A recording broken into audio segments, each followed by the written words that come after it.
Good afternoon, ladies and gentlemen. This is your boy Crispy Daniels, and you are once again on another episode of ShowNTalk. So we completed Beyond Belief, Fact or Fiction Season 1. The first season started off a little slow, in my opinion. The show was kind of a slow burn. The further we get into it, the better it gets. And right now, we're actually on episode 1, Season 2. And this time we got a different host for this one, Jonathan Frakes. So not sure what happened to James Brolin after the first season, but he was replaced. You know what I'm saying? But the episodes in this, episodes, the stories in this episode right here, all have most of them had plot twists to them. You know what I'm saying? And that's another thing I'm a sucker for is twist. But without further ado, we're going to get into the first story. So the first story is called The Plane.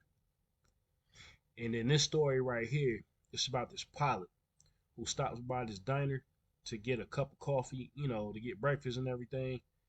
Um, his buddy, he runs the diner. And so we learned that his dad used to be a pilot as well, but he died in a plane crash a while ago. And so while he was in the diner, drinking and talking, um, the guy looked up. The guy running the diner, he looked up. He seen old boy's plane taking off, and so he was telling the dude that somebody's taking off with your plane. And the guy turns around and runs out of the he gets on the radio and tries to get the person to land the plane, but they don't.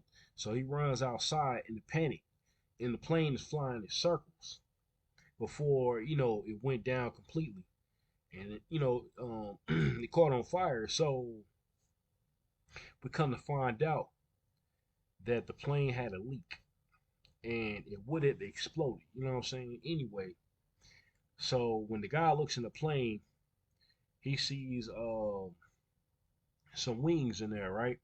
You know what I'm saying? Like a little necklace with the wings and everything. They belong to his dad. And so there was a picture of his dad in there as well. And the guy knew that it must have been his father, from beyond the grave that took his plane and flew it around to keep, his son from getting into it, dying just like he did. So the plot twist, like I said, was the fact that nobody was ever in the plane. It was, his father flying around in the plane. You know what I'm saying? In circles or whatever. But this one, when me and my lady was watching it, she got a little emotional the first time. She didn't watch it this time, but yeah, it was pretty good. You know what I'm saying? It was a pretty good one. So I'll give this one 8 out of 10. The next story is called The Gun. And this involves a husband and wife. And the husband, he feels it's about time for his wife to learn how to use his gun, just in case, because he has to go out of town on a business trip. And she was going to be home alone. And so he wanted, to show her how to use it. But, she was so apprehensive on, wanting to learn or whatever.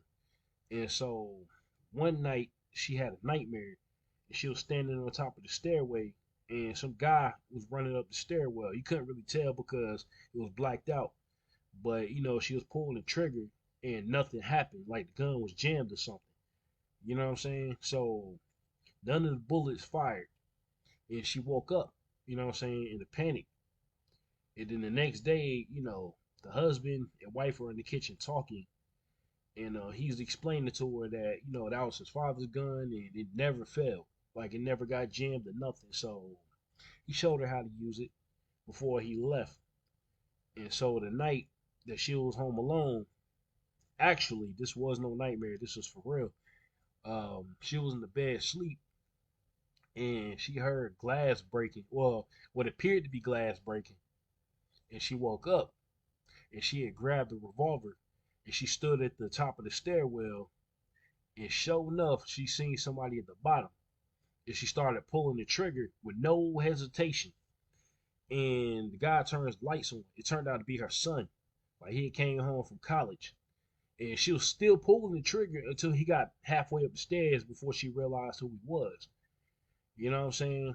And so she started hugging him in a panic. She was scared to death because obviously, well, we really did hear glass breaking. And so she dropped the gun, and the gun started falling down the stairs. And then out of nowhere, it just fired all the bullets. You know what I'm saying? And then it turned out there was a guy in the house. And then the gun had killed him. So basically, the gun had jammed because I'm assuming it's some supernatural stuff. You know what I mean? So um, it knew whoever was behind, keeping her from pulling the trigger knew that it wasn't the intruder the first time. You know what I'm saying? And so, yeah, the gun basically saved their lives. And so that story for me, that would definitely get a 9 out of 10. 9 out of 10. You know what I'm saying? I liked it. I like that one better than the first one, to be honest. You know what I'm saying? But like I said, all these stories, well, not all of them, but the majority of them have twists to them. But the next story, this definitely has a twist. It's called The Portrait. So this one right here, it's about this painter, and he has like this special power where whenever he paints someone, then that person will, like if they're sick and they don't want to live anymore, he'll paint them, and then a few days later they'll pass away under mysterious circumstances, which we the viewers know is the paintings, but at the end of the story, the cops are involved and everything, and they're not sure what's going on, but there was this old lady who came into the studio at first, and so she wanted her picture painted, and he did the painting, and he told her to expect delivery by Wednesday. You know what I'm saying? And so the next day, another guy comes in. Now this guy is visibly sick, like he's coughing and everything. And the man, he winds up painting his photo. And so same thing, expect delivery on Wednesday. And the guy, like clockwork, passes away. And so his assistant is, trying to reassure him, saying that he's doing the right thing by giving people what they want because he feels like what he's doing is wrong. You know what I'm saying? Painting people's pictures and they're dying, basically participating in their death. But this is what the people want. So one day, this young woman walks in and she's asking him to paint her photo, but he refuses because he can clearly see that, there's nothing wrong with her. But she told him that she really was sick and, she wants the same thing. She wants to be put out of her misery. And so she finally convinced him to paint her photo. And so he winds up doing it. And at the end of the session, he tells her to expect delivery once again by Wednesday. And she, breaks out crying, thanking him and everything. Because at first he wasn't going to do it. So she had to beg him to do it. The lady that I was in there the first time, the older lady, was the one that told this lady that he could help her. You know what I'm saying? So she had passed away, and then the cops had showed up after that, talking to him and everything, questioning him about, how she died. And he knew, but they really didn't because she just died under mysterious circumstances like everybody else. You know what I'm saying? So his assistant came to him after the cops left, and he was understandably worried. And he told her he found out that she wasn't sick at all. She was just depressed that her boyfriend left her, and she wanted to be put out of her misery. So after that, the guilt got to him for painting all these people and just letting them die. So he winds up painting himself, and not long after that, he dies.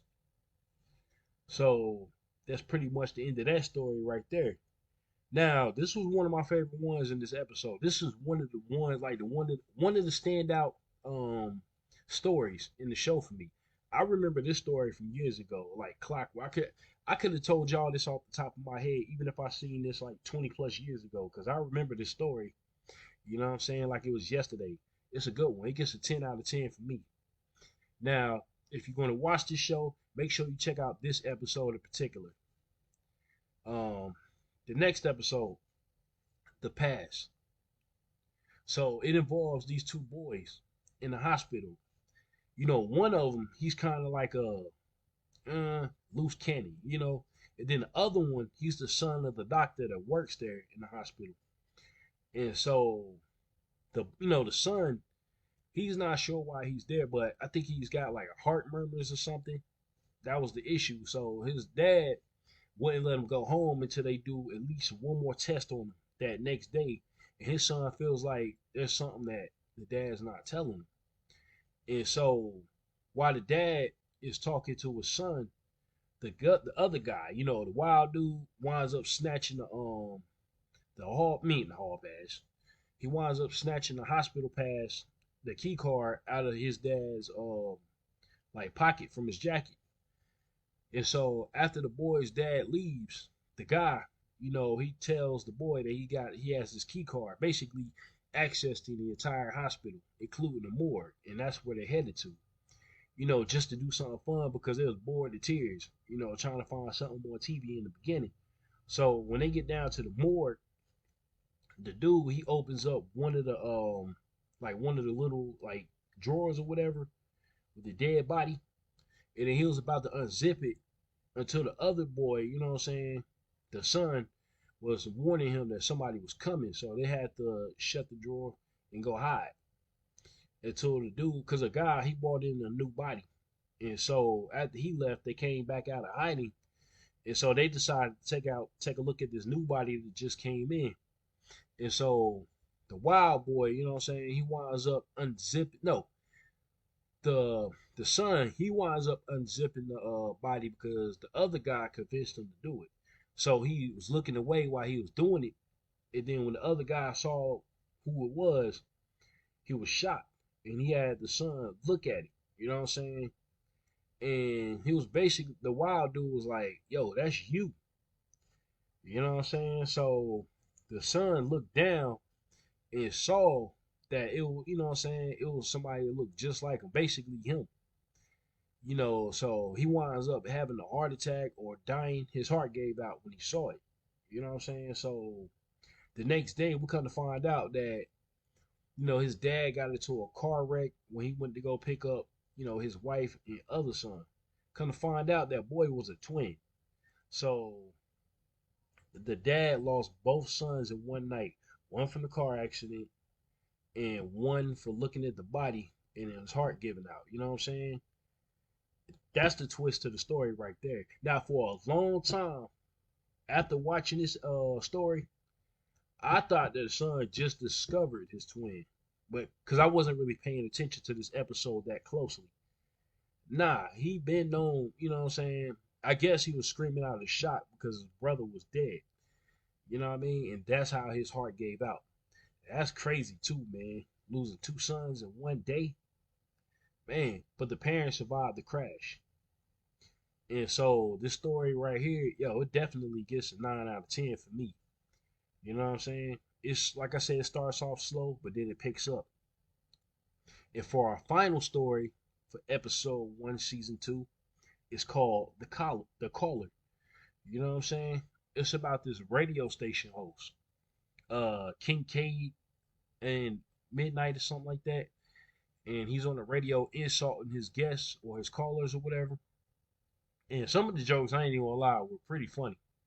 But um it was one scene where you seen outside the radio station and lightning like hits the antenna or the tower or whatever.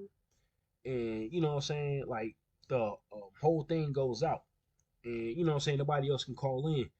But mysteriously, there's one caller that calls in, and it sounds like a kid, and he's asking Kincaid, about his son Robbie. And at first, Kincaid thought it was just some wacko on the radio, but the people outside, outside of the booth, who was assisting him or whatever, couldn't hear the caller. I don't know why I keep saying collar. The caller, you know what I'm saying? And so they started to panic because they thinking that Kincaid is talking to himself, but Kincaid can hear clearly who it is. It turns out that the boy that's on the phone with him was his son, but Kincaid kept saying that his son was dead. He tried to go see him. When he went to go see him, he said he was throwing the ball against a wall. That was like the only time that he saw him. And so later on, the boy died. And so this drove Kincaid crazy because the boy kept calling in. And when he got up, he, went to go shut the door and lock it so he could settle the dispute over the phone. And when he turned around, it was a baseball glove and a tennis ball in the corner. And so he picks up the glove and starts hugging on it. But the people outside of the booth could see what he's doing, but they couldn't see the glove in his hands. And so the boy drove him so mad that he wound up, I guess he had a heart attack or something, but I think he survived. But the radio show, I believe it was canceled after that because he might have went insane. That's all that we, learned, from that point on.